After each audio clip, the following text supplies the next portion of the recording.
RGR9 news కి స్వాగతం.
జమ్మూ కాశ్మీర్ ప్రాంతంలో భారతీయులపై ఏదైతే ఉగ్రదాడి జరిగిందో దాన్ని వ్యతిరేకిస్తూ ఈ రోజు భారతీయ జనతా యువమోర్చా ఆధ్వర్యంలో భారతీయ జనతా పార్టీ ఆధ్వర్యంలో వారి యొక్క కుటుంబాలకి సానుభూతి తెలియజేస్తూ అదేవిధంగా వారి ఆత్మను శాంతించాలని తెలియజేస్తూ ఈ రోజు ఈ యొక్క కార్యక్రమం నిర్వహించడం జరిగింది.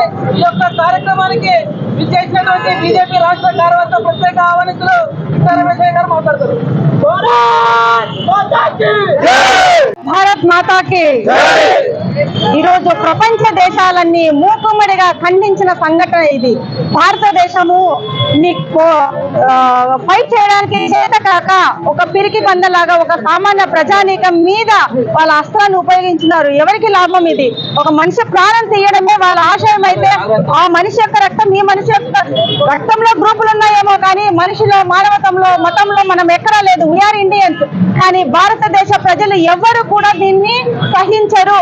దీనికి ప్రతీకారం తీర్చుకునే రోజు ఆసన్నమైంది. ఇన్ని రోజులు భారత ప్రభుత్వం అంటే చాలా సౌమ్యంగా ఉండే ప్రభుత్వం అని ప్రపంచ దేశాలే తెలుసు. కానీ ఒక్కసారి కన్నెర చేస్తే ప్రపంచ పటంలో పాకిస్తాన్ అనేది కనుమరుగయ్యే రోజు ఎంతో దూరంలో లేదు. ఒక్కసారి పాకిస్తాన్ గురించి ఉగ్రవాదం గురించి భారతదేశం ఆలోచన మొదలు పెట్టిందంటే చివరి వరకు ఎక్కడ ఒక్క ఇంచు కూడా లేకుండా కూకటి వేల వరకు కదిపే శక్తి ఒక భారతదేశానికి ఉంది. కానీ భారతదేశంతో పోరాడే శక్తి లేక ఒక పిరికి పందలాగా సామాన్య ప్రజానికానికి ఒక అమాయకులైన టూరిస్టు అక్కడికి విచ్చేసిన టూరిస్టు పైన ఈ చర్య చేయడం ఎంత అమానుషమో ఒక మనిషిగా మనం ఆలోచిద్దాం. ఎందుకంటే భర్త పోగొట్టుకున్న భార్య, తండ్రిని పోగొట్టుకున్న పిల్లలు, వాళ్ళని చూస్తుంటే ప్రతి ఒక్క మనిషిగా పుట్టిన ప్రతి ఒక్కరికి కళ్ళలో నీళ్ళు వస్తున్నాయి. ఈ చర్యను ప్రతి ఒక్క మనిషి అనేవాడు, అది మతాలకు అతీతంగా ఏ మతమైనా భారతదేశంలో పుట్టిన ప్రతి వ్యక్తి ఖండించే అవసరం ఉంది, ఖండిస్తున్నారు కూడా. ఇది ఎందుకంటే ఇది మన దేశ చర్య కాదు. పక్క రాష్ట్రం పక్క దేశమైన పాకిస్తాను కుట్రపూరితంగా చేస్తున్న చర్య ఇది. ఇది ఉగ్రవాదాన్ని కూకటి వేళ్లతో పెకలించడానికి కేంద్ర ప్రభుత్వం సిద్ధమవుతుంది. తొందరలోనే దాని రిజల్ట్ వస్తుంది. ఆ రోజు ఉగ్రవాదాన్ని పాతాళానికి తొక్కే యోధుడు పైన భారత ప్రభుత్వ ప్రధానిగా మాకు ఉన్నారు. మేమందరం ఒక సైనికుల్లాగా పనిచేయడానికి సిద్ధంగా ఉన్నాము. అందులో ఆదోని కార్యకర్తలు, బీజేపీ కార్యకర్తలు ముందు వరుసగా సైనికులుగా పనిచేస్తారని హామీ ఇస్తున్నాను. జై హింద్, జై భారత్. నిన్న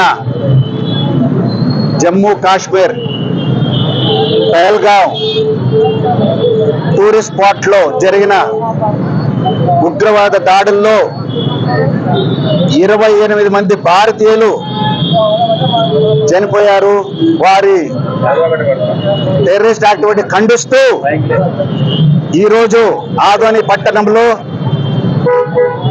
బీజేపీ పార్టీ ఆధ్వర్యంలో మరియు భారతీయ జనతా పార్టీ యువమోర్చా ఆధ్వర్యంలో ఈ యొక్క నిరసన ర్యాలీ, కోత్ ర్యాలీ వచ్చిన మా బీజేపీ కార్యకర్తలందరికీ ధన్యవాదాలు తెలుపుతూ, ఇది భారతదేశంలో అంతా ఖండించిన విషయం.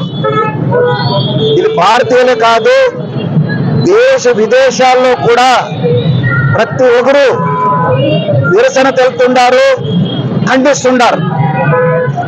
ఏ దేశంలో ఇలా జరగకూడదు. ఈ జరిగిన విషయాలు మనమందరూ బాధగా ఉండాలి. ఎందుకంటే 28 మంది ప్రాణాలు కోల్పోయినాం. వారికి ప్రతి ఒక్కరూ వారి ఆత్మ శాంతి కోరుకుంటున్నాము. మనమందరూ సపోర్ట్ గా వాళ్ళ ఫ్యామిలీస్ కి మనం సపోర్ట్ గా ఉండాలని భారతీయ జనతా పార్టీ ఆదోని శాఖ కోరుతున్నది. ఇకపోతే మనము 10 సంవత్సరాలు ఇలా సంఘటన జరగలేదు. ప్రైమ్ మినిస్టర్ మోదీ గారు సౌదీ అరేబియా టూర్ లో ఉండి కూడా ఈ యొక్క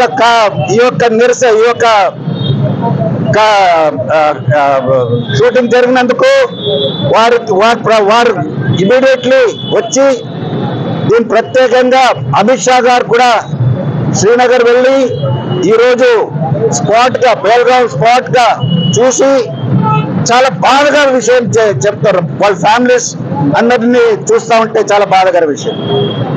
ఇది కులం అతీతంగా ఖండించే విషయం. ఇది మనమందరూ కోరేది శాంతియుతంగా. భారతదేశం ఇవాళ డెవలప్మెంట్ అయ్యే దిశగా నడుస్తా ఉంది. ఈ రోజు ఈ యొక్క కార్యక్రమం చేసినందుకు మనము ప్రతి ఒక్కరూ ఈ యొక్క ఖండించే విషయం మనం అందరూ కోరుతున్నాం. ఈరోజు భారతీయ జనతా పార్టీ ఈరోజు దేశంలోనే ఈ ఘటనను మనము రాకూడదని కోరుతున్నాం.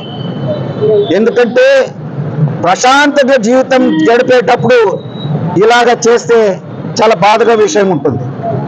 పాకిస్తాన్ మనమందరూ వారు ప్రోత్సహించినందుకు ఖచ్చితంగా ప్రతి ఒక్క భారతీయులు మళ్ళీ విదేశాల్లో కూడా దాన్ని ఖండించిన విషయం కోరుతున్నాం. ఇలాగా ప్రైమ్ మినిస్టర్ మనం ఆదోని పట్టిన ప్రజలు కోరితే ఏమంటే మోదీ గారు దీన్ని ఖచ్చితంగా పాకిస్తాన్ బుద్ధి చెప్పాలా అని మనం అందరూ కోరుతున్నాం. సో ఈ యొక్క నిరసన ఈ యొక్క కార్యక్రమంకి హాజరైన ఆదోని పట్టిన సీనియర్ లీడర్స్ కార్యకర్తలందరికీ అందరూ ఇక్కడ నిరసన తెలిపినందుకు ధన్యవాదాలు తెలుపుతూ ఇద్దరితో నమస్కారం. నా పేరు విట్టా రమేష్ కుమార్. అదేవిధంగా